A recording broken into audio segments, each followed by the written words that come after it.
Welcome to this evening's event. We're going to kick off more or less on time, particularly for our online audience, and you're all very welcome, as well as those of you in the room. This event was a part of a pair of public events to celebrate the program on Cohesive Capitalism, which is a new Open Society Foundation funded program based here at the LSE. And during the course of the last 2 days, we've had a series of panels, small-scale panels to discuss various issues within that broad framework. But we also wanted to open this up to a wider audience and to allow the opportunity to participate in and debate some of the key themes that are motivating the program. So this evening's event is going to be discussed the question how to create cohesive societies, and in a moment I'll introduce our panel. What is cohesion? Well, the definition of cohesion that makes sense to me is the action or fact of forming a united whole. And we will hear how our panel interprets that idea through the course of the evening.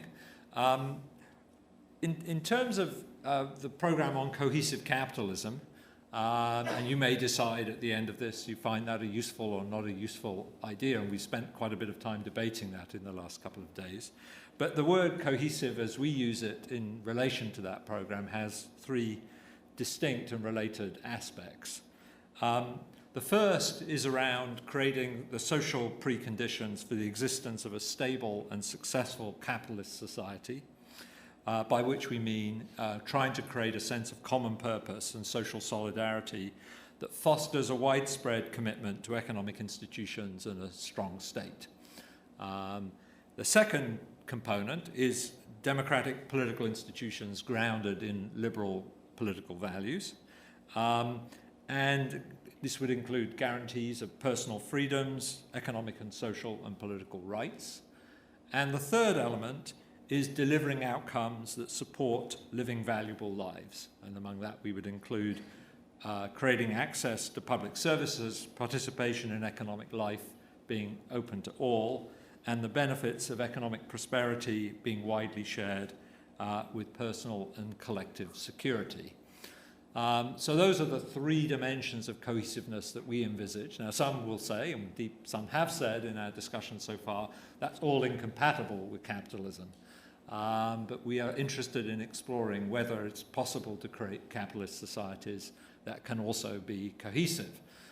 Tonight, we're not explicitly exploring the question of does cohesive capitalism make sense, but do cohesive societies, are they possible, and what would it take to create them?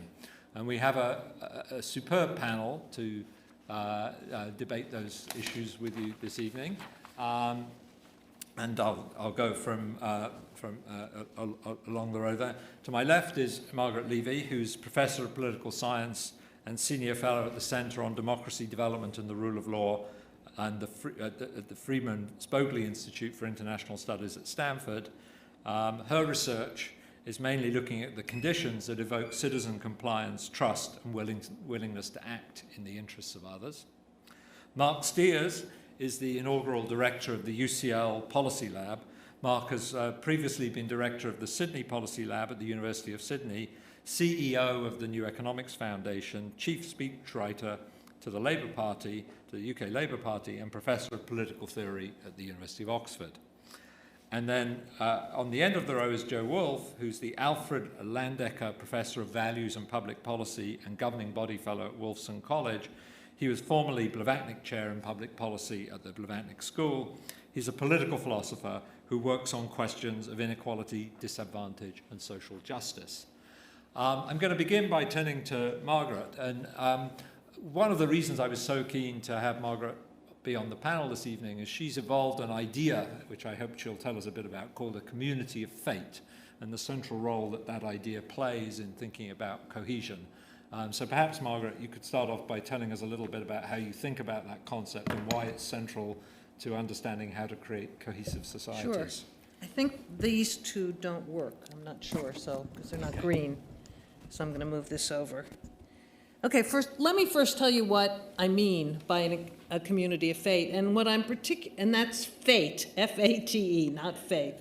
So it's the ways in which our destinies are entwined. And we all have communities of fate, or almost all of us do, unless we're really psychopaths or sociopaths. We all have families and friends and people who we care about and with whom we're engaged and with whom our destinies are in some sense entwined. But I'm interested in how you expand that and how you make it more inclusive, how we actually build a sense of solidarity and engagement with others, and a willingness to act in the interest of others who may be very distant, they may be strangers, they may never be able to reciprocate, but who you feel that your fate is entwined. Now, this idea was developed in a book I wrote with John Alquist. We used labor unions in the US and Australia as our examples.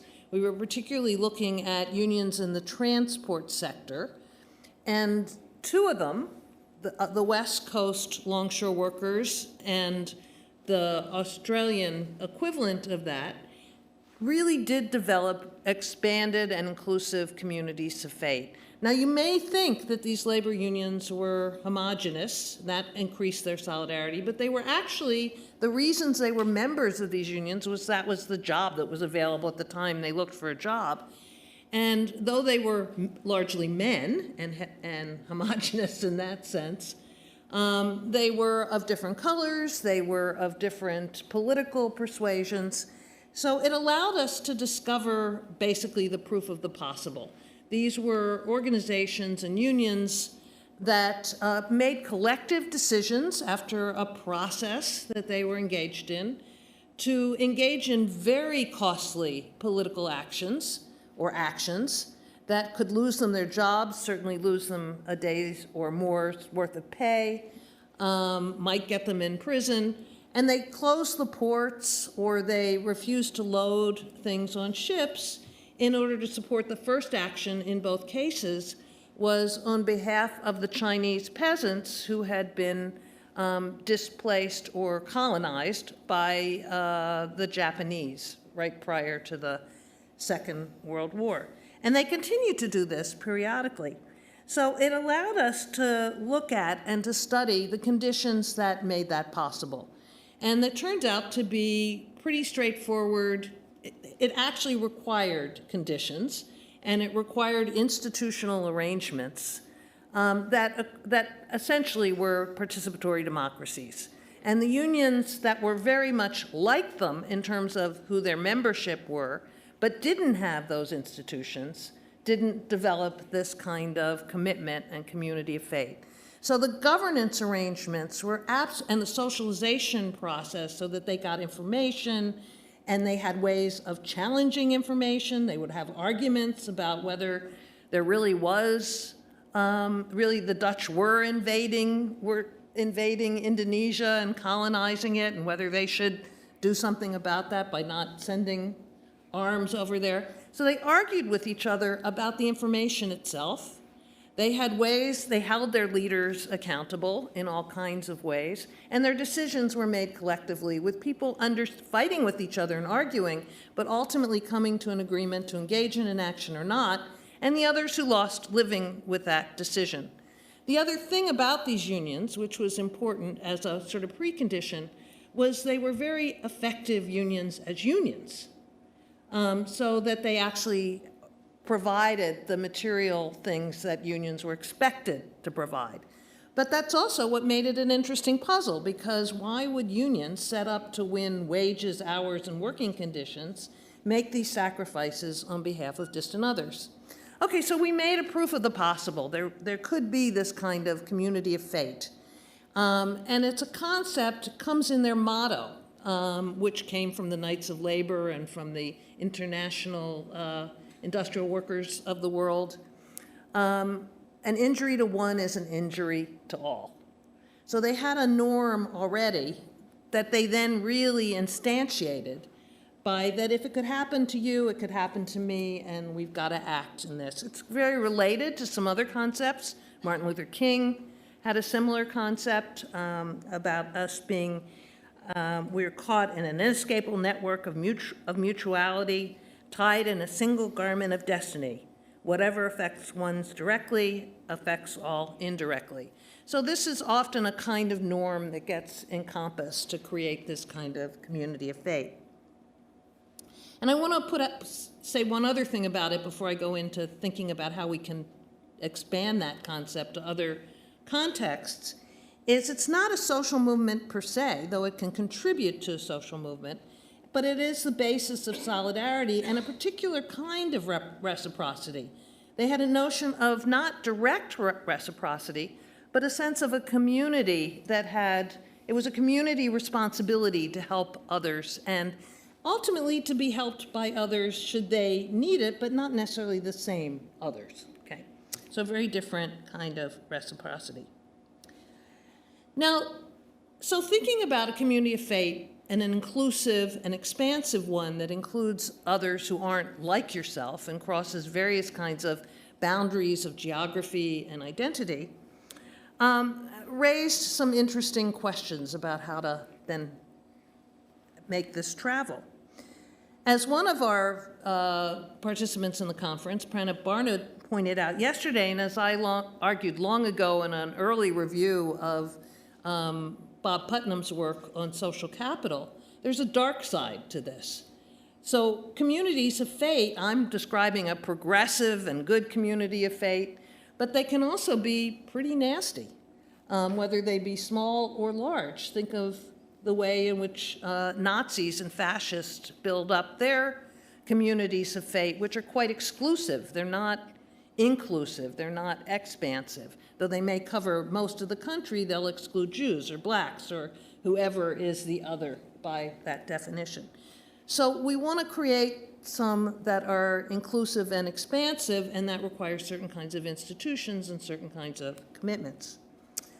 So when I was thinking about how to expand this in 2020, a year many of you might remember as the first full year of COVID, I wrote a very optimistic piece in the midst of that terrible set of events, that we now had a basis, awful as this pandemic was, scary as it was, we had the basis for an expanded and inclusive community of fate. Like many predictions political scientists make, I was dead wrong. And it didn't work so well for all of us. And in fact, we saw that the community of fate was quite split over that it created difference rather than commonality. So what do we learn from such negative and positive examples? As I said, we need some pre-existing institutions and practices, and we have to not only get them, we have to build them. To make them pre-existing, we have to build them. These unions didn't spring from nowhere. They created constitutions, they had cohorts of leadership that actually put these kinds of arrangements in place. And these are institutions that promote different forms of democratic governance that are largely participatory, that involve deliberation, as we talked about at the conference, and discussions that are civil. And they then but they also have guardrails so that certain kinds of things are not permitted. You can't decide to exclude somebody because of their race or their gender or their religion or some other basis. And moreover, they are trustworthy in terms of accountability and the information provision, and they produce some level of trust among the actors so that they can make these decisions together. And they build on, but also produce norms of civility and acceptance that you're going to win some and you're going to lose some, a deep principle in supposedly of democracy. We seem to be losing it in many places, but that is a norm we, in principle, care about. Okay, those and other conditions enable people to act as if behind the veil of ignorance, a kind of way of being a Rawlsian in a way. If it could happen to them, it could happen to me. The injury to one is an injury to all. But what's really important here is that there's a common value that people can agree on. And that's distinct from the tactics or the programs to realize that value. And so I'm going to propose one, and then I'm going to stop. One candidate, obviously, would be around the environment and the kind of existential crisis that we're facing with climate change. But we know that there's already deep disagreement about that, that not everybody might value the survival of the Earth, but they already start with deep disagreements about how to do that. So let me propose a different one, which is care. All of us need care at some point in our lives. We were all born. We all were babies. If you're lucky, like I've been, you'll grow old. Most of us will be sick at some point. Some of us may have various kinds of disabilities at some point or are born with them. Many of us give care or are responsible for caregiving in some way or another. So I think that care and caregiving could be a basis for an expanded community of faith, that we all value care. And it brings in a lot of different communities. Families have responsibility for care. It thinks about women who play a disproportionate role in care. It thinks about refugees and immigrants who play and underpaid workers. So it brings in unions and issues of work and wages. It brings in the healthcare system, government, and I can come back to government and ways in which it can play a role later. The word care also has some connotations which I think also help build the community or the expanded and inclusive community of faith. It connotes an emotional attachment, that the carer wants what is in the best interest of the cared for. So it evokes from us some empathy, some caring, some emotion. It requires relationships between those being cared for and those providing the caring. And it has the additional connotation of requiring listening and responding if we're going to actually care. So care about, not just care for. That is really caring about those with whom you are interacting and thinking about what you and they want and are actually doing in the process. So I see care and caregiving as a possible basis for a new community of faith, an expansive one, an inclusive one, that can bring many of us into the same conversation and set of commitments. I'll stop there. Thank you very much, Margaret. So just towards the end there, you hinted about the role of the state. Of course, there's the role of the national state, the community, and Joe, you've been thinking about cohesion in cities in particular. So, you know, I don't know whether what Margaret's conception of cohesion, does that fit with what you've been thinking about in that context, or do you think about cohesion differently from that? Thank you. So there are many commonalities, and it may seem that this was all scripted one after the other, but it will be a bit of a coincidence in that respect. But at the beginning of the two-day session, we were encouraged to think about the big picture, and to get ever bigger pictures. But we don't live in the big picture. We live in small pictures, and we all live in our own individual small pictures and many different small pictures. So I want to think much more about cohesion growing from the small up to the large, rather than thinking of a big, meta-cohesive system all in one go. And just to get us started, I thought I would use a quote from LSE alum, and he spent his early career here, and Tim's chair happens to be named after him, so Arthur Lewis. So in the Principles of Economic Planning in 1949, there's a quote I've used a lot, and Lewis says, what the socialist wants, so I don't know whether Lewis was a socialist, I don't know whether this is what he wanted, but what he said, what the socialist wants is for every child to grow up in pleasant surroundings with good educational opportunities, for every adult to be protected in sickness and adversity, and for the pensioner to live in untroubled ease. So what I love about this is it takes the life cycle as a whole. We've got children, we've got adults, we've got the pensioner. We tend, as academics, to think of people broadly in that middle period of life, and when people are earning an income. That's what we're interested in primarily. But that's not all our life. That's maybe less than half our life. We tend to forget the other ends of it. Arthur Lewis includes them all. And you read this and you think, yeah, that's what I want, and it's not too much to ask. So why are we not doing it? Why don't we have a society where every child grows up with pleasant surroundings and good educational opportunities? So that's just to get us started on thinking about what may be realistic and what we might be able to achieve. So I want to draw on a book I have just published with co-author Avner de Shalit. It's a book called City of Equals. It's available open access. You can download it for nothing, so you have no excuse. You can get it from the OUP website right now. If you're looking at your phone, I don't mind for a moment while you do that. And our research question was, what makes a city of equals? And it was inspired by my co-author, Avner's previously worked on cities, I haven't. And he was looking at a list of the most unequal cities in the United States. And Berkeley, California was in the top 10. And you think, well, if that is the definition of equality and inequality, something has gone wrong here. So in terms of income inequality, sure, Berkeley is very unequal. In terms of where egalitarians would like to live, what it feels like inside that city for people who live there, it doesn't feel like an unequal city compared to many other North American cities.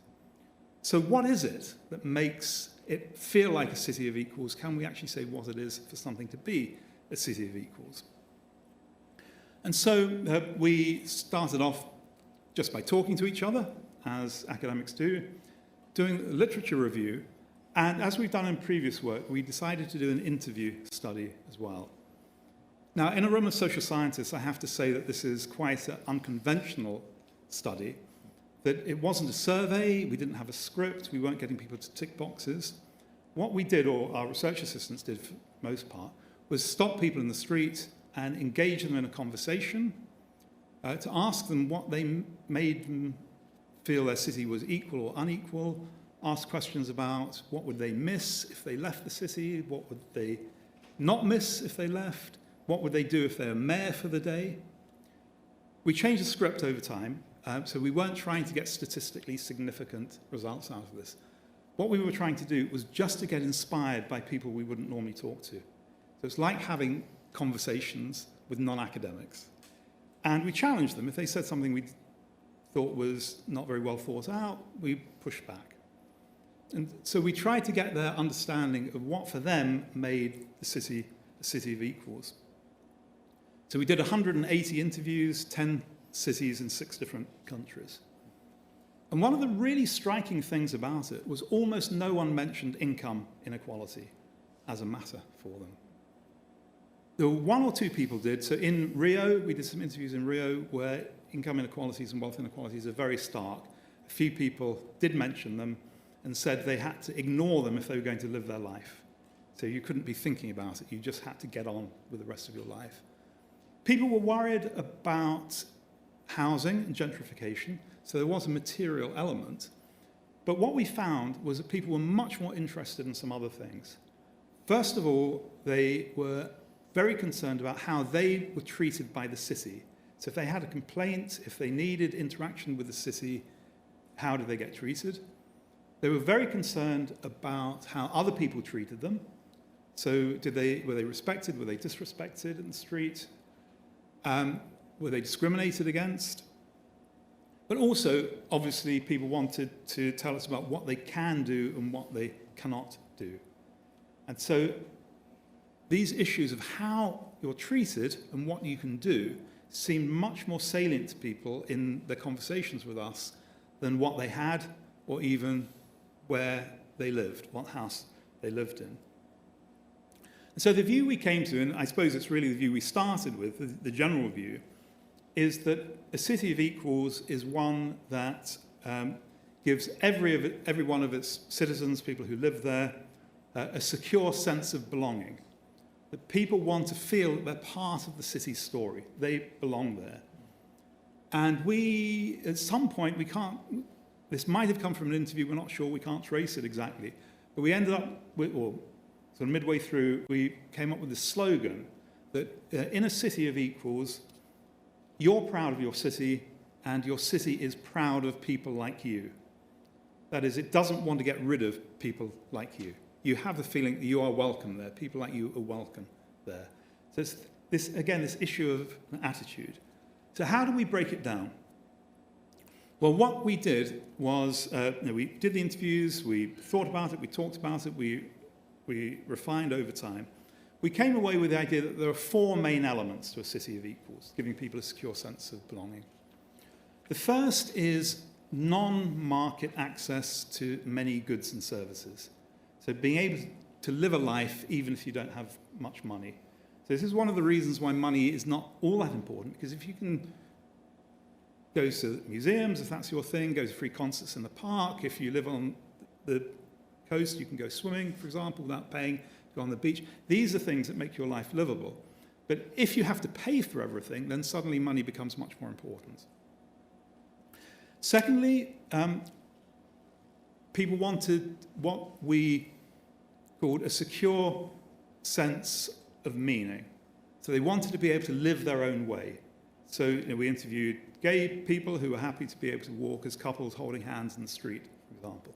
So people had an idea of what their life should be like, and could they live that in their city. Third, diversity and social meaning. Social mixing. Diversity and social mixing. So this was a great relief to us because we were worried that there would be a lot of anti-refugee feeling, anti-immigrant feeling, racism, and there was some. In fact, the first interview I read was full of racist diatribe, and I thought, I don't want to do this project. If we're interviewing people and all we get is racism back. But we didn't get very much of that, only 1 or 2 interviews. On the whole, people valued living in what they regarded as diverse cities. One of our subjects referred to the phrase a city of many flavors, which we adopted. So people want to live in a city of many flavors.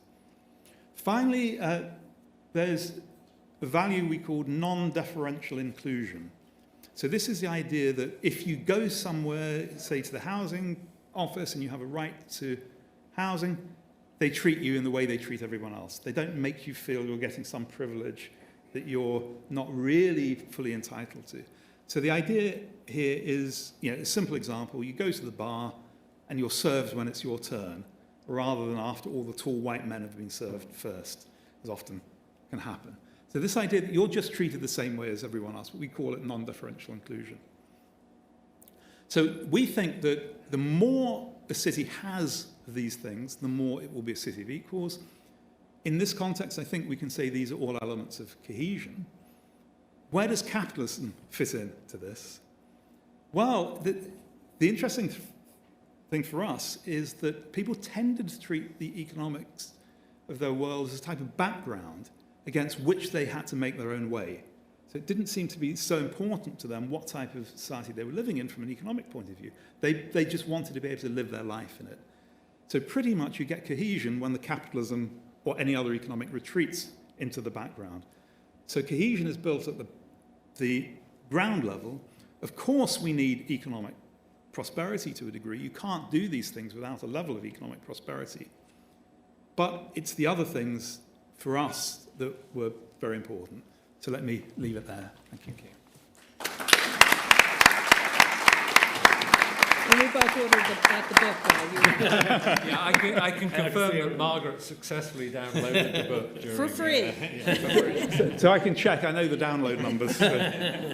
Anyway, we're going to turn next to Marc. Marc, one of the reasons why we thought it would be great to have Marc here is partly to infuse our discussion today with contemporary politics, since Marc is very much on the, not exactly on the sharp end, maybe you think you are, but certainly engaged with the current political debates. And we were very interested in being able to, I'm going to kick off by asking him, how far do you think ideas around cohesion are playing out in our current election campaign, are part of the currency of political debate?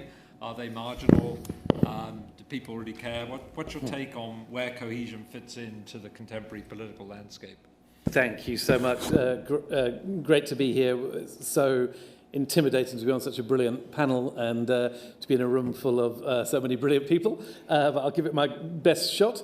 I think in the midst of a general election campaign, very personally, I'm always taken back to an earlier general election campaign 9 years ago. So, as some of you will know, I was chief speechwriter to Ed Miliband in the 2015 general election, and we spent that election campaign, like this one, on battle buses, knocking on doors, doing leaders' debates, doing speeches in venues big and small, and listening to polling companies telling us we were going to win. And the day before the election, Ed sat me down and said, I need a handful of speeches tomorrow for all the various scenarios that might come to pass. So we might win a big, huge, stonking majority. We might win a small majority. We might just squeak a tiny majority. We might be the largest party in a hung parliament, or we might be a smaller party in a hung parliament, but doing a deal with the SNP and the Liberal Democrats. So can you write me speeches for all of those varieties of result? And there I did. And of course, the one I didn't write was that we lost the election and the Conservatives ended up with a majority. And so I spent all of the night of election night writing a defeat speech and a resignation speech. So elections give me the heebie-jeebies. Let's just start with that. But in order to answer the question and sort of reflect on the place of cohesion in our contemporary debates, I hope you'll forgive me if I do it similarly to Margaret and Joe, talk a little bit about some recent work I've been doing and how it reflects on that. Because in the aftermath of that defeat in 2015, the result was not greater cohesion. As some of you will remember, David Cameron offered stable government with him or chaos with Ed Miliband, and it turned out that you had quite a lot of chaos with David Cameron, and he didn't last very long. But more seriously, we had a period of intense polarisation, division and anger in British politics and in British society more generally, characterised most of all by the Brexit debate and the referendum, but also in the aftermath of the referendum, the argument about people's vote, the Boris Johnson attack on Theresa May, and then, of course, in the early COVID years with the collapse of the Johnson administration, but also on the left with the rise of Jeremy Corbyn and what some people call left populism. It was a very angry time in British politics and not a time characterised by concern for social cohesion. Now, partly as a result of that, I did the only thing that any seasoned political sort of strategist ought to do, and I fled to Australia.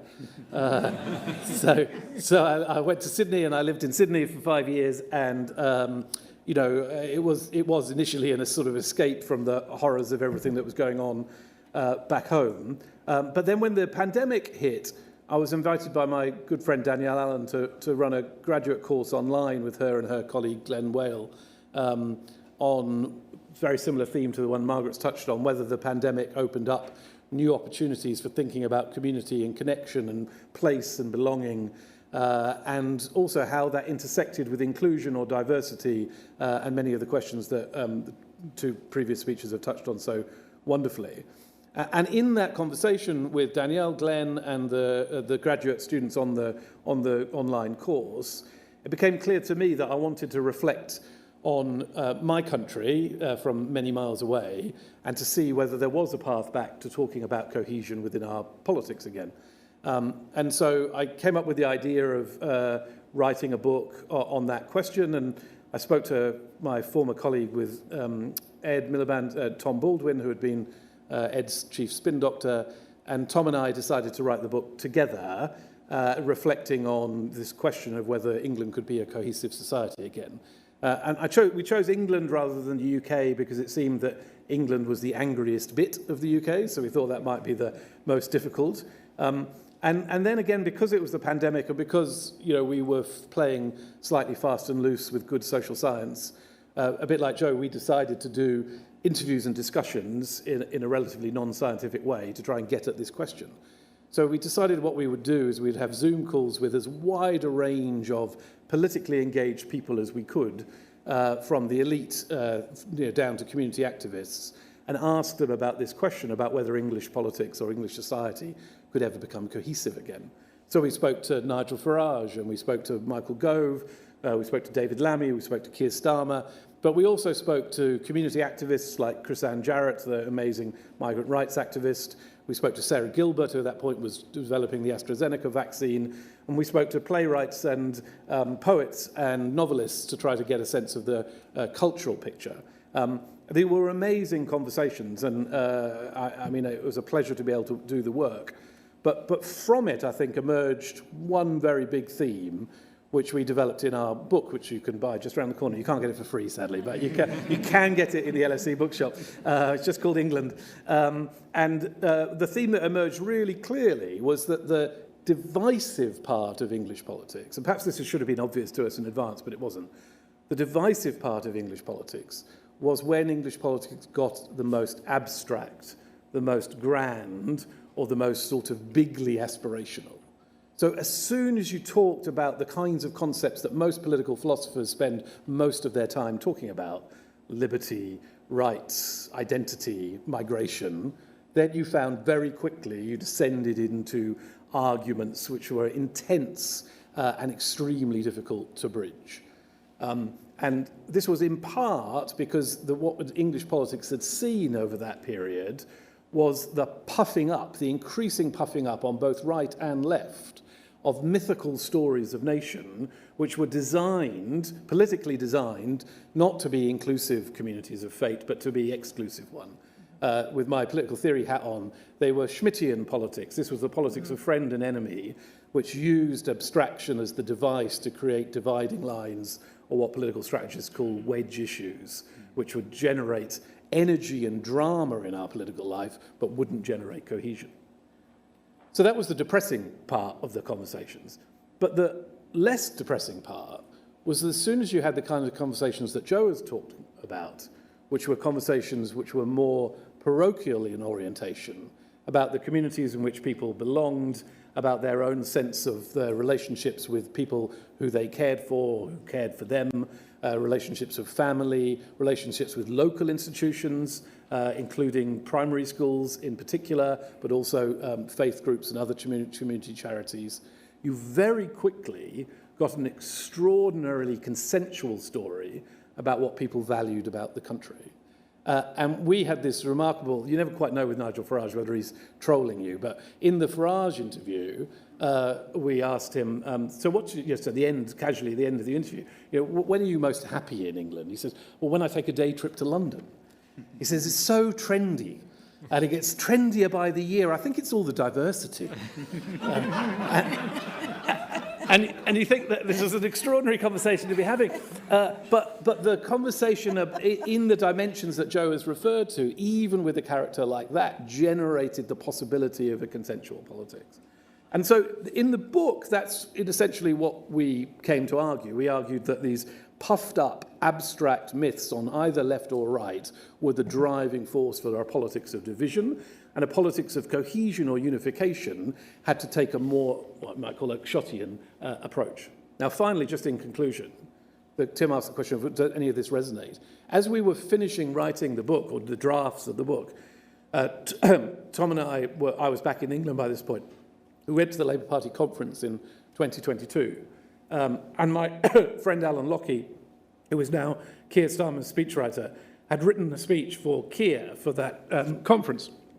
And I really just, it's not emotion. I do want, though, to end with just what Keir had said, or what Alan had made Keir said in that speech. So in the speech, Starmer says, I grew up in a Pebble-Dash semi in the 1970s. My dad had a blue Ford Cortina parked outside his house. But the most of all, what I remember was what it was like at the time. I remember rising prices. I remember when our phone was cut off because we couldn't pay the bill. I remember how hard it was for my dad to make ends meet. But then he continued in a more positive vein. He said, I also remembered the most important thing about being working class in the 1970s was hope. Not a grandiose, utopian dream, not that kind of hope, but hope that was ordinary, basic, taken for granted. Because like all families, although we had our ups and downs, my mum and dad never doubted for 1 second that things could get a little better. And that evocation for what we now call ordinary hope has become the centerpiece for the work that I've tried to do with Starmer and his team over the last period.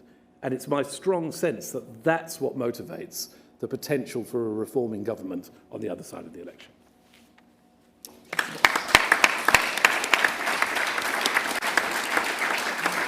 So thanks very much. 3 terrific interventions, I'm sure you'll agree. The one thing that I haven't fully heard, I think, Mark, you got a little close to it towards the end, is the sort of, this is a simplistic way of putting it, but a kind of recipe for creating cohesion. Economists are a bit like engineers, but for the economy. We want to know what we have to do to create something that works. That's kind of how we approach things. I haven't heard a lot of engineering from the 3 of you. I've heard lots of very interesting insights. And I worry that cohesion is a bit like a precious vase, that it's, you know, if you drop it, it's gone, and almost impossible to put back together once it's lost. So, you know, is there a way of creating cohesion? Is it about institutions? Is it about trying to affect social norms? If so, how do we change social norms? Where does it begin? So I'd just like to get a little bit more about your sort of engineering perspective on creating cohesion. I don't know who wants to go first. That was the second half of my talk that I cut. So and I'm not sure I have very good ideas about it, but let me throw a few things out, and then, or if either of you want to start, feel free. So as I said, the first thing is to find issues around which people can cohere, and I think all of us have really been talking about that. But that's not enough, obviously, and even in thinking about that, I feel like I'm channeling Marshall Gans and Hari Hahn and others who really think about how do you not only mobilize people, but how do you organize them into something that's enduring and that can be sustained over time. Something Deborah Satz said yesterday, I want to emphasize, which is we need more experiments. That's part of how we build this. That it's not going to be one way. I mean, and part of what you were talking about, Joe, was clearly, you know, different cities, different communities have different perspectives that even though they may sort of work together or could be made to work together, they're still distinctive. They're cultural difference, they're racial, gender, all kinds of differences. Locational differences, wealth differences. So we need a lot of different kinds of experiments first, I think. Hillary Cottom's work, who we were just at a conference with her, is an inspiration to this. You want to think about care? Try out some things where you change the way in which the bureaucracy interacts with people, where the family is treated as a whole. There aren't 25 people coming for each problem of each person. And where the family itself is listened to and is part of the process of the caring and the cared for. So there are lots of different kinds of experiments going on out there that we need to begin to really take seriously and learn from and build up from. So that's part of it. And part of it is not doing this just top down, that it has to emerge from the actual communities that they can work together to build the expanded community of faith. So you start with some common values and you begin to look at various experiments and you start to think about how you can actually build it. But I don't want to forget about government, because I do think government has a really, whether it be local, national, or some kind of international set of relationships, has a very critical role to play in all this. Some of my earlier work, as you know, as some of you know, was really about the social contract, or sort of social contract, that developed between citizens and government, that took the form of quasi-voluntary compliance by citizens. They would comply as long as they believed that they would get the things that government said it would deliver. They wanted to comply, but they would only do it under those conditions. And there were certain things, the conditions really had to do with belief that the government not only would deliver on its promises, but could. Was it competent? Could it really do what it said it would do? What were benefits provided according to the standards of fairness that were prevailing at the time and the place? And finally, government has to give its population confidence that it can identify and punish free riders. And I think it's not just the free riders who take without paying. It's also, and we talked about this yesterday, Deborah, again, was someone who emphasized this, it's also ensuring that people can't opt out. If you're going to be part of a community of an expanded community of faith and certain contributions and certain actions, costly actions might be required of you, that everyone's going to do it, not some are going to figure a way to get private care while you have to rely on your daughter to take care of you as you age, or your son. So that's another piece of the institutional arrangement. So, you know, the same kind of, when we think about care and building a community of faith, we need to think about how to put government in there that meets those kinds of conditions and provides the safeguards. So you can think of, I mean, as I said, it has to be bottom up. So one polity may decide, or one community may decide, that they really want to rely on their families and their churches. But they still want to be sure that those families and those churches don't abuse the kids, don't abuse the elders, don't do things that are outside the pale. Even if everybody's well-intended, you know, things happen. So you want government at a minimum as a guardrail, as a safety device. You may want a group may decide that it really wants government to be providing benefits in a big way. Then there are all kinds of issues that have to be taken into account about how well are the caregivers to be paid? Are they going to be trained? Are people going to be exploited to be caregivers, whether they be the members of the family or the immigrants brought in as low-wage workers? And so there are a whole lot of actors who have relationships in this system who have to evolve a policy and then call on government to help promote and protect that policy. Thanks. And as you were speaking, Margaret, I was reminded of the fact that if you look at the dawn of what we now refer to as the welfare state, the two architects we identify with that were Bismarck in Germany, who was a feudal lord. So right. Very top down. And he saw it predominantly as a way of heading off the threat of socialism. But right. all the same, the principle of reciprocity was at the heart of his conception. Similarly, when we think of Beveridge, who was a liberal, again, not a socialist, but a liberal, his notion was, again, of reciprocity through national insurance and so right. forth. So that's I think the principle of reciprocity is very powerful and lies behind many of these, because in our social life, often reciprocity is something we recognize with our friends and in other social contexts. It's a very powerful force. Well, and I do think part of government's responsibility is to encourage, through civic education, through series of processes, that kind of sense of community and reciprocity, and that we actually owe things to each other and we're going to get things from each other. Joe. Yeah, so just quickly to add a couple of things. So in the work that Avner and I did, we were very influenced by Jane Jacobs' book, The Death and Life of Great American Cities. And Jacobs said it's interested in the question about what makes some parts of cities feel safe. And her answer is diversity, but not diversity in the sense that we use it, diversity of use of that area. So the idea is that if you're living in a street and your kids go to school in the next streets and you're walking along, there's an auto repair shop there are little grocery stops, someone walking their dog, you have all these chance interactions with other people. And this is part of what makes people feel part of a community. You don't have to stop and talk, you just nod and you'll say hello, but also you have eyes on the street so that if something goes wrong, people know. So you just have people who know what feels right and what feels wrong. And she was writing at a time in the US when this was completely against the grain of town planning. Because town planning was all about zoning. You lived there, you shopped there, you sent your kids to school over there, you played over there, and you drove between all these different places, and you never saw anyone. And what she wanted was all of these things to happen within walking distance.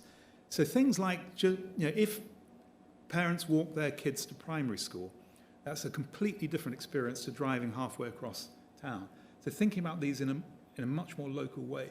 If you think about who stops to talk to each other in the streets, if strangers are going to stop, they do it when there are children or dogs. And those are the only time when it's safe if you don't know the people.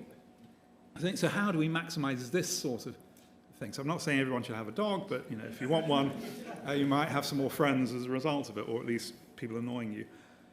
The other thing I want to say, so I used to do a bit of work on the social determinants of health. And one of the hypotheses is that something that makes you ill is chronic stress. So if you're subject to chronic stress, then your body is constantly in a sort of fight or flight state, and it doesn't heal normally, you don't digest, you don't sleep well, and your health is bad. And my hypothesis is also if you're under chronic stress, you're less likely to be feeling care for others or acting in a cohesive way.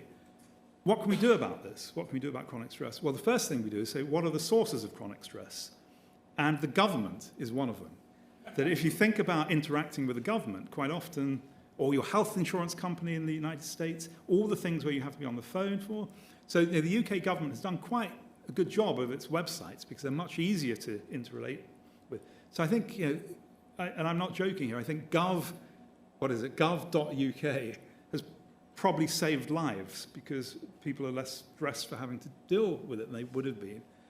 Things like, I was at a conference on criminal justice, I don't know, it may be one that Nikki was there too, and someone said that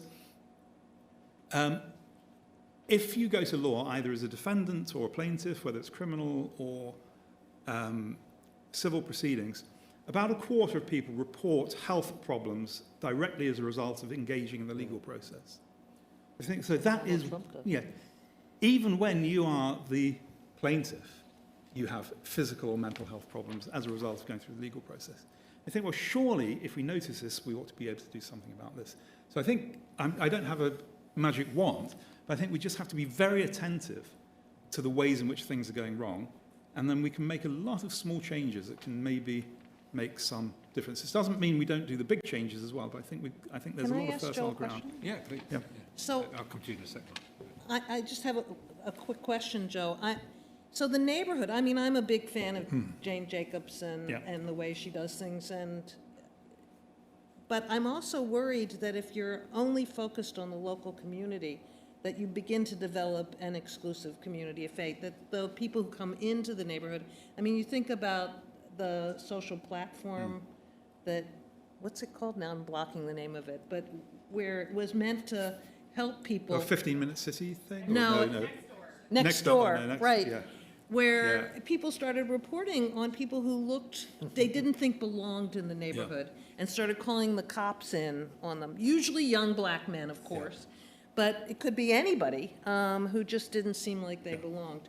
And so, when you develop something around the neighborhood, you also have this other danger, So I think there are two dangers there. One, making it very insular, and the other, where people get over suspicious of each other, and those are dangers. I mean, so I'm not a believer that all good things go together. Right? Yeah. So I think things can still be the right thing, even if there are some things that are disadvantages with them. In terms of, so I mentioned. But do you have mitigation strategies for the things that are problematic? Well, very few people will be completely stuck in that neighborhood. People will be working out of it. They'll shop. They'll go out of it sometimes. I think the point I just want to make is that in the anti-Jane Jacobs city, you just don't have that neighborhood at all because you're always going out to do these other things.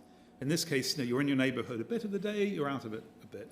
In terms of, so I wasn't, you're right that next door is extremely painful to watch, but that's not my own experience of these sorts of groups, and sometimes they can be good. So I don't have a practical solution. That maybe in the age of social media, these things don't work so well. But I do think that, so during the pandemic, go back to the pandemic, so my mother was living on her own at that time. She had this walk that she would do, and she knew that there'd be someone sitting on a bench and someone leaning by the post box or something. She wouldn't stop to talk. She just wanted to see them and for them to see her. And she would be upset if she went round and didn't see the people that she would normally see.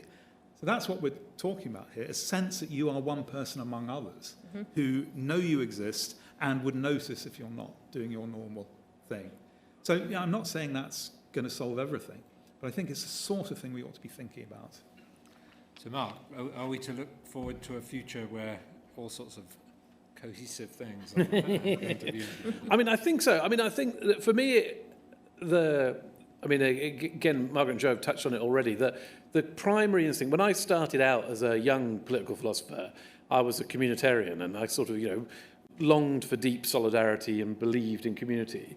And then I had a student doing a thesis with me called Stefan Baskerville, who did, in his holiday time worked for an organisation called London Citizens, which is now called Citizens UK, which is the British version of the IAF, Industrial Areas Foundation, from the US. And Stefan started to say to me, well, look, community cohesion, or community life, or solidarity, or inclusive communities of fate, as Margaret's called them, they don't just happen.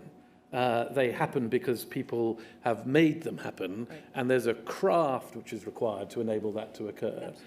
And I think that's the primary insight of broad-based community organising, which is that we need to think about what that craft involves. And people like Harry Hahn, Marshall Gantz, Sani Graf, have written very powerfully about what that craft involves. But the thing which comes most sort of strongly across to me as we go into potentially to a new government is that we know what kills cohesion or community action, and Joe's touched on this already, which is disrespect. When people feel as if they're not being invited into a conversation in a respectful way, they aren't able to have the emotional bonds of solidarity and connection which are required to build a connection across difference. And we've done some big polling work with More in Common, the polling agency, on just what do people think has primarily gone wrong with Britain in the last 2 decades. And they will start by saying something like division, lack of community spirit, erosion of solidarity. But when you dive a little bit deeper into it, it's that they don't feel as if they are a respected member of an ongoing conversation about what the country or their community or their workplace ought to be. And if I'm saying anything to, or if we're saying anything to Keir Starmer and his incoming government, I think it ought to be that, which is, as you try to change the country, you've got to do it in a way which enables as broad a range of people as possible to feel as if they're respected agents in the process of change and not just the recipients of beneficial government programs. Great. So I think I'll open it up to the floor now. I'm going to take questions in batches of 3 or 4, and then there's also an online audience, and I'll be going to them. So I'm going to go 1, 2, 3, 4 for the first 4 questions, and if you could say who you are, but also be brief, that would be great. So over here, wait for the mic, it'll come in a moment. Particularly that's important for the online audience to be able to hear the question. Thank you. As for cohesion, I think you can have cohesion in, mainly families it starts out in, and then towns and cities. But when it comes to general politics, there can never be cohesion. I'm old enough to remember way back to the Thatcher years where class warfare was rife, the miners' strike and that. So, and the big elephant in the room is always, when you come to politics in Britain and worldwide, is nationalism. And that always has polar effects that you cannot get together kind of thing. It always is. So I don't know. I just think you cannot have a cohesive society, full stop. Towns, cities, families, yes, but not as nations. Thank you. So it was here was the next question, so if we could pass the mic along. Hello, thank you very much for an extremely interesting talk. And I'd just like to pick up on something that was already brought up in the conversation, which was this idea of the levels at which cohesion can exist, and actually which is something that the previous question addressed as well. And essentially what I think is that often everyday cohesion comes at the cost of cohesion amongst broader, expansive communities. And so I think the question that we face is, do we then accept that genuine cohesion can only exist in bounded communities, however they might be bounded? Or do we think that the experience of everyday cohesion can somehow be then engineered, to use your word, to lead to an expansive cohesion rather than inward-looking cohesion? Thank you. Okay, we're going there and there, and then we'll come back to the panel. There should be time for multiple rounds of questions. Thank you, Ed Butcher. Thank you very much for a very interesting talk. It's to follow on from a point that's been made already about the idea of flag, family and church, which are sort of these classic traditional ideas for cohesion, and they've not been discussed here in terms of what their role is, and do they still have a role in modern cohesion? Thank you. Flag, family and church. I like those three, yeah. Flag, family, and faith, and we can make it. Yeah. Alliterative. Flag, family, and faith. Yes, thank you. So my question is, what are people's jobs playing in all this? Because we know that people, when they introduce themselves, they mostly mention their own occupancy, their own jobs. When we know that AI is on the rise and is very threatened to drive a lot of people out of work, can a society with lots of people being unemployed or in gig economy be a cohesive society? Thank you. Okay, great. For excellent questions. So who would like to take which of those questions? So I'm happy to start with that last one, I think, which is, I mentioned the work on social determinants of health. One of the most striking statistics I've ever seen, I think, is now after the fall of communism, life expectancy for men in Russia fell by about 10 years. And for women, it fell by about 4 years, I think. So why was that? Well, it was primarily because of unemployment. And that under communism, everyone had a job. Suddenly there was a market economy and with huge unemployment. And men, more than women, it appears, form a lot of their identity and social life around their work. Women, I think, because of pregnancy, motherhood, often go in and out of the workforce more than men do, certainly in the Soviet Union. So that was an enormous tragedy. And I think this is a really important point, that if we are on the verge of great unemployment, then we've got a huge problem. I'm old enough not only to have gone through the Thatcher years, but also to have gone through the years of the introduction of the word processor. And I was working in a legal office when the word processor came in. And there were hundreds of us in this office, and within about 5 years, every one of those jobs had disappeared. Everything was done automatically. But it didn't lead to vast unemployment. Quite a few people were employed to service the word processors. Other jobs came up. New types of jobs came up that we didn't know about. So I'm not yet ready to join in the prediction of mass unemployment. Maybe I'm wrong about that. But what we've got now, I don't think is any more dramatic than the introduction of the computer when it came in, and we survived that. But if you're right, then we've got a huge problem. And I don't think unconditional basic income solves it, because it's not a problem about money. It's a problem about how you spend your day, or how you spend at least part of your week. So maybe some sort of part-time work, although that's always been a utopian dream, I think, to reduce the working day. It's never really happened. So anyway, that's where I land on that.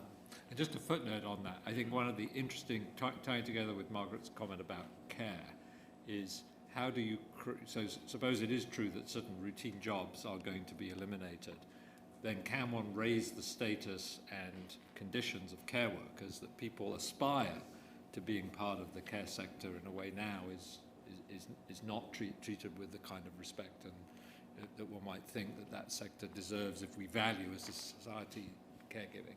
So maybe there's an opportunity to move people from certain jobs which are boring and routine and can be taken over by AI and become perhaps meaningful work as long as we reward that work in that way. Anyway, Marc.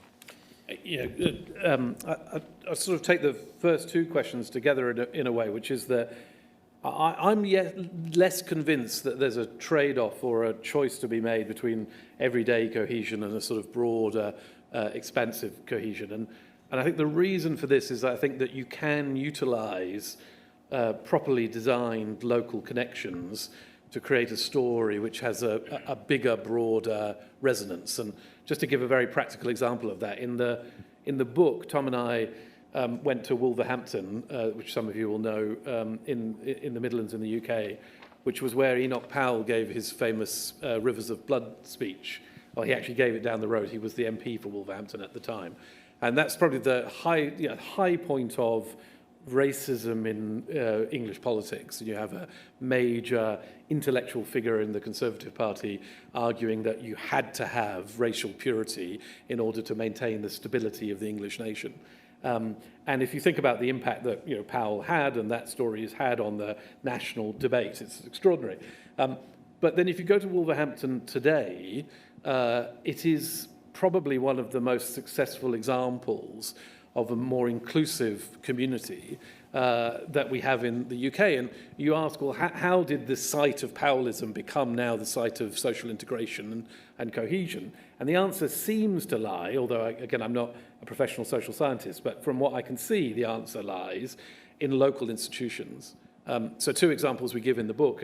First is the role of Wolverhampton Wanderers Football Club, which made an extraordinary effort to create fans, communities within the non-white community in Wolverhampton. They have now the Punjabi Wolves group is the largest group, and they bring their drums to every game, and they drive community action outside of the football club, and it's been a remarkable success story. But the other is the integration and the relationship between different faith groups, and we tell a story in the book about the Sikh community in Wolverhampton, and Tom went with Pat McFadden, who's now the MP for Wolverhampton, to meet the Sikh community and to ask them what their big issue was, what's driving them as they think about politics. And they answered very straightforwardly. They said car parking. And the reason is that their temple is such a success that they don't have enough car parking places, whereas the Church of England church, which is literally next door, still has a car park, but it doesn't have any congregants. And so the unfairness that they're tackling is, well, why can't we have their car parking spaces, given that we've got people who turn up and they don't? And what Pat McFadden said to us in the book is, he says, that is the transformation which we've seen, which is that now the community argument is about the car parking rather than about your right to exist within our community. And that is the result, or at least Pat argues in the book, that is the result of deep, close, continual work at a local level that has a profound national consequence. So my instinct is that there obviously are sometimes trade-offs, but sometimes local activity of the Jane Jacobs sort can release a community energy which then has transformative impacts at a much broader scale. So I'll just add a few notes to that because I agree with what both of you said, and I'm going to try to answer all four questions at once because I think they are all part of the same issue. Notice that both Mark and I emphasized community organizing and people who are thinking very seriously about how you engineer or design arrangements and practices that get people to act together and to recognize their common interests. And I think if we can do that, that's why I'm looking for something like CARE. There could be other candidates, as I said, but something where we can all agree that that is a common value. And I think if we can do that, and if we can build on that and design a series of arrangements based on that, that inoculates us against some of the things that you were raising about nationalism and about the cleavages that exist, about some of the negative forms of very exclusive forms of community. I think it also provides a basis for helping those who are maybe subject to the deaths of despair, as Angus Deaton and Ann Case talked about it, as they lose their jobs, not unlike the case of Russia after the fall of communism. So that they become part of the cared for and the caring community, so that there's something going on that's helping them and recognizing them and respecting them. And then to your very important question, when I look at that first set of organizations that I looked at, they weren't acting for themselves. I mean, they did act for themselves as unions, But when they were acting as an expanded community of faith, they were acting for very distant others, because that understanding of what it takes to be part of a human and to have empathy and to engage in these kinds of practices could then be extended through deliberation and conversation and understanding of the world to groups outside your friendship network. It was part of why I was pushing Joe on how do we ensure that, you know, we don't just become insular in those neighborhoods, those unions, those faith groups, whatever it is, that are an important part of our identity and should be. So it's not to eliminate them, but it's to use them to build something much more inclusive and well beyond those we know. So I'm going to expand our community now by going to the online audience. And Jake, have you got some questions from the online audience you'd like to ask? Yes, so we have one question directed at Margaret. Are communities of faith a good example of communities of fate? And maybe if you could talk a bit about overlapping communities of fate as well. And then one question directed to Marc, primarily, but I think all the panelists can probably weigh in. How does Marc believe party-led cohesion efforts can lead to meaningful cohesion across society, including those not in the party's ideological tribe? So maybe a bit about cohesion and political competition and how those interact. Okay, thank you. So faith communities are definitely communities of faith, but like the unions that I studied, they can go either direction. So depending on the ways in which they're organized, they can become very insular and very much about boundaries and who's in and who's out of your faith, right? So it becomes a very narrow community of faith. Other faith-based organizations, churches, mosques, synagogues, Hindu temples, really, some of them have arrangements in which they're really thinking about others. Think about the sanctuary churches or some of the other faith-based or the civil rights movement or a whole variety of ways in which faith-based organizations have become a real source of fundamental political and social change, leading to much greater inclusiveness, not just of their members, but of others that they're acting on behalf of. So again, I think we have to understand the institutional arrangements and the governance arrangements that evoke that. I'm talking to you, Jake, like you asked the question, but please tell the person online, that's what I say. Exactly.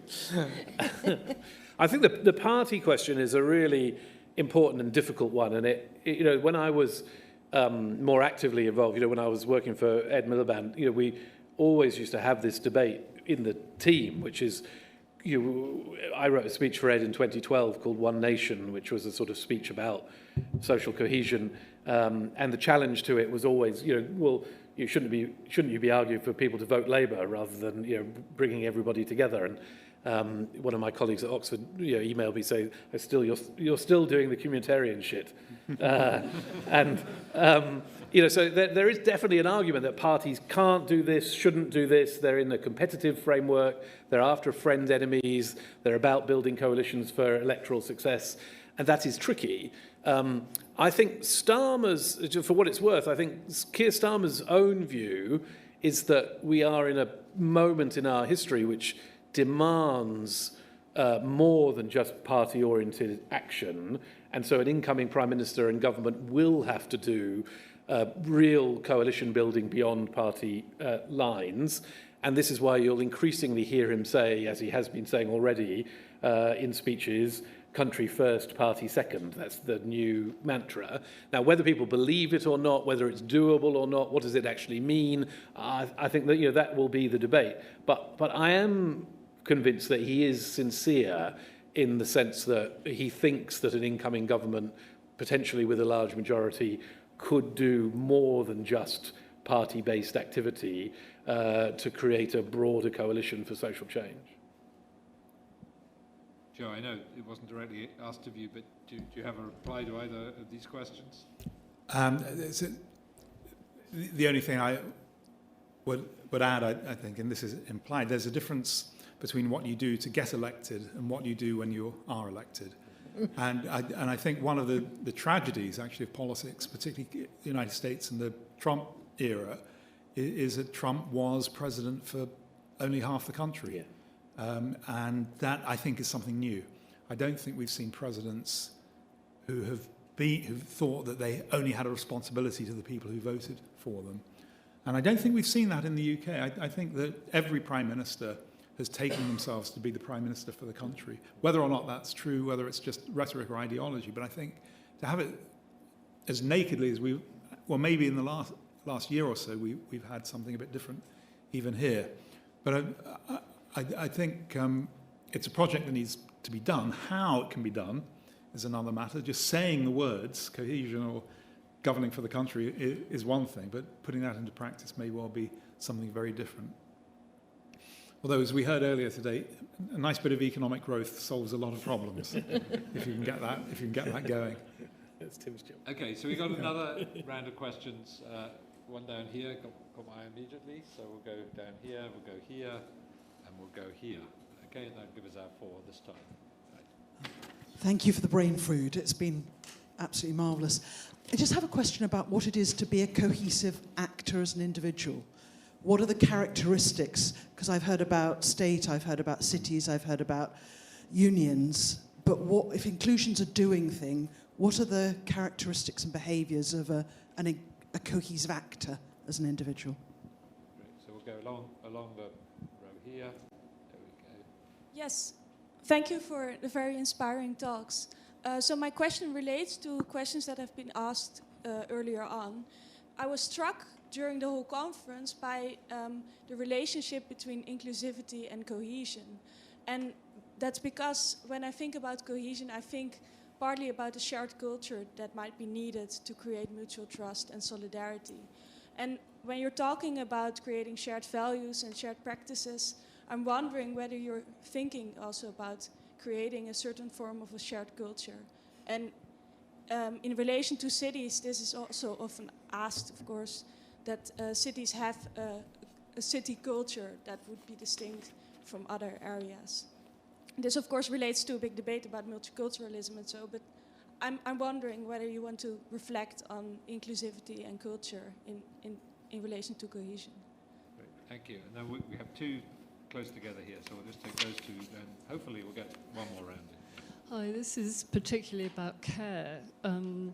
I mean, I'm really interested in how you bring about cohesiveness in care, because it is really the Cinderella of government policy. There's been no movement on social care by this government.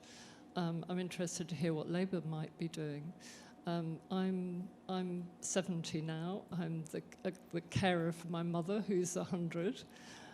It's a very isolating experience, particularly around when COVID happened. I moved in with my mother, and I think the GP phoned us up about 6 weeks later and said, "Oh, hi, are you okay?" And I just thought, well, yeah, because I moved in with my mum, It's not easy to create a culture of sharing in a situation where other people have never experienced care.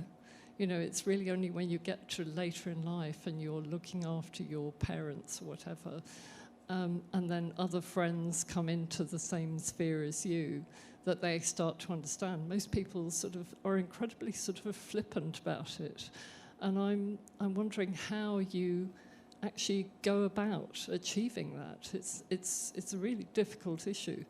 And just a jokey throwaway remark about unemployment. I'm now retired, and having worked for 40 years, I'm as happy as Larry. I've found plenty of things to do. Thank you. So I might go a little bit in the other direction, and I want to push a little bit on why cohesion. Why is this the North Star that we're using? Speaking to experiments, I've spent the last 10 years doing a lot of really in-depth experiments around community, and there's a very fine line where cohesion becomes coercion. So, and you speak to belonging, there are a subset of our entire society, our global society of people whose archetype is the individual, is the heretic. So what is the role of the individual in a cohesive society, and where do we allow them to stand? Okay, great. Again, 4 excellent questions. So, Fabulous. So quick answers, and then we can probably have another round. So, Joe, I'm just going to look at you first, and then we'll work our way along. Okay, so a lot there. The second question about culture and whether there needs to be a common culture. It's a very difficult question, which is why you asked it. On the one hand, we want to say cities do have their own flavour, but that is not a sort of thick culture that everyone has to join in. So Rawls has this very evasive phrase, a social union of social unions. And I think this is really what I would be after. So people do have their own particular communities, which are very different from each other, but they respect and tolerate and are pleased to be part of that. And one thing we thought about quite a bit is, so many cities have a Chinatown in them. And that's almost never subject to sort of racist concern, or people just take for granted there's going to be a Chinatown there, and they love it.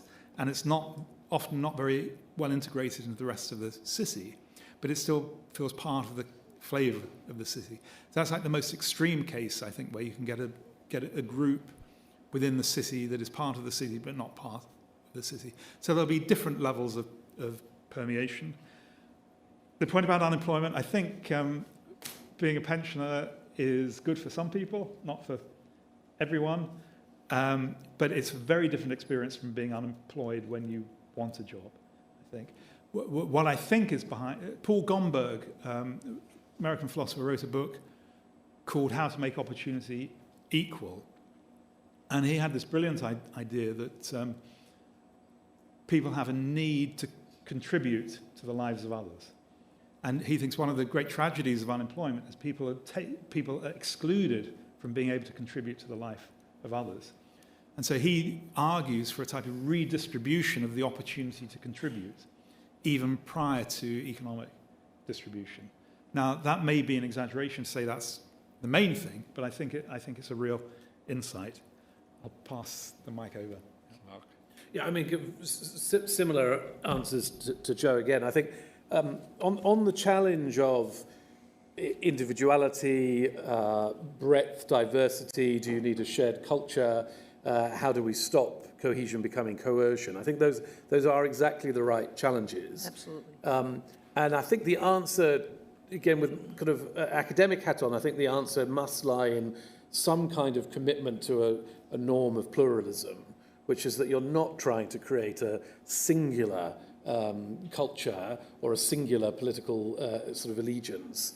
Instead, you're trying to make people able to live together despite the continued differences that will animate their daily lives. And some of those will be individual differences, and some of those will be community differences or faith-based differences or geographic differences.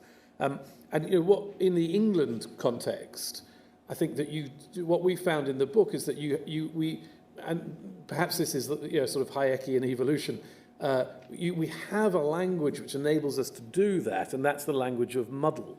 I mean, the extraordinary number of people that we interviewed about England, they said, what do we like about England? And they said, well, it's a mess and it's a muddle, meaning that we don't have to do the same things that everybody else does, but you can kind of rub up along with each other in a sort of peaceful coexistence. And that's one of the reasons that the Sikh car park story is so powerful, which is that you don't have to like the Church of England.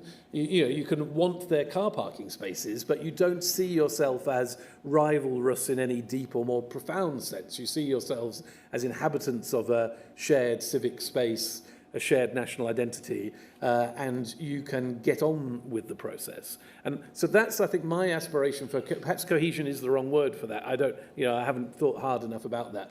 But my sense is that, where we close the book is by saying you want England to belong to nobody in particular.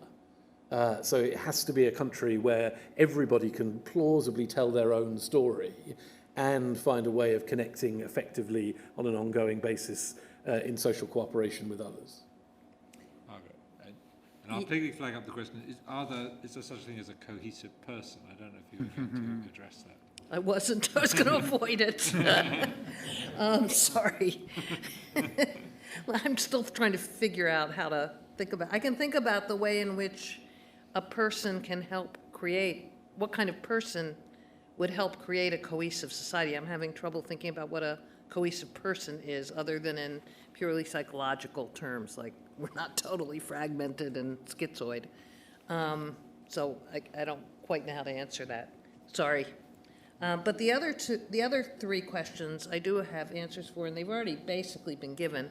You know, a thin culture, not a thick culture here is what we're talking about, plurality and diversity. In terms of your questions about care, you know, I think, first of all, I think it's important to recognize that everybody gets care at some point. We've all had care as babies and as children. I'm part of a large care project on care and caregiving, which is thinking about the whole life course of care. And it's much easier to get people to think about how to take care of children and what we owe as a society, because children are developing, they're going to be participants in the society. It's much easier, for sure. So there are this different places in the life course. And I think the question of the elderly, which I have been writing about, is much harder. As one of my co-authors said, if you see a baby on the street, he's a gerontologist, if you see a baby on the street, you either pick it up and you worry about it and you find the parent or get somebody to find the parent, and they're held responsible for leaving the baby on the street. If you see an old woman or an old man on the street, you don't know what to do, right? Who's responsible for that, and how do you pick them up, and where do you take them? So we still have a lot of work to do in thinking through the care issue. I think it's a really good set of questions. But that being said, I want to link back to some of Joe's arguments here. There's another aspect of our cities and our communities in our cities that we have to make diverse in a different way, generationally diverse. If we have multiple generations living together in a Jane Jacobs neighborhood where the part of the street has been turned into a park, you suddenly have people who can take care of your children, who act like grandparents, who you're checking on and making sure they have groceries. My sister, who is no spring chicken, as I am not, she's a little younger than I am, watches out for her neighbor who's across the hall in her apartment building to make sure that her neighbor's incompetent for getting groceries, for getting food in. She wouldn't have food in. She can pay for it, but she wouldn't have it if my sister didn't make sure that she got it. So there are ways that we can, if we have generational, even short generations like that, diversity, that helps a lot. And finally, on this really important question of coercion and cohesion, and when that thin line is, I think this really brings well, one, I've talked about institutions, and we need guardrails and all kinds of ways that ensure that there's really openness and discussion and people aren't being pushed into things, or that they have a chance to correct it and to have other arrangements. But I think we also have to think about coercion itself as a bit of a moving target here.